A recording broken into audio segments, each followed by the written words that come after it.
আসসালামু আলাইকুম ফুটবল প্রেমীরা। আপনারা যারা ফুটবল খেলা দেখতে ভালোবাসেন, আগামীকাল রাতে চ্যাম্পিয়ন লিগ ছিল। চ্যাম্পিয়ন লিগের সেমিফাইনালে ইন্টার মিলান বনাম বার্সেলোনার ম্যাচ ছিল। 4-3 গোলে ইন্টার মিলান বার্সেলোনাকে হারিয়ে দিছে।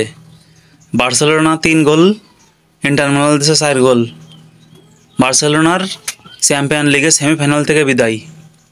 আজকে রাত 1টার সময় আবার মাঠে নামছে আর্সেনাল বনাম পিএসজি। এই সেমিফাইনালে যে হারবে সেও বাড়ি চলে যাবে, যে জিতবে তাদের সাথে ইন্টার মিলানের ফাইনাল খেলা। এই খেলাটি আপনারা দেখতে পারবেন রাত 1টার সময়, আজ রাত 1টায়। এই খেলাটি বাংলাদেশের কোনো টিভি চ্যানেলে খেলাটি দেখানো হবে না। এই খেলাটি আপনারা দেখতে পারবেন football HD TV, Yalla TV, Yasin TV, করফি টিভি, স্পোর্টের টিভি। ফেসবুক লাইভেও খেলাটি দেখতে পারবেন আজ রাত 1টার সময়।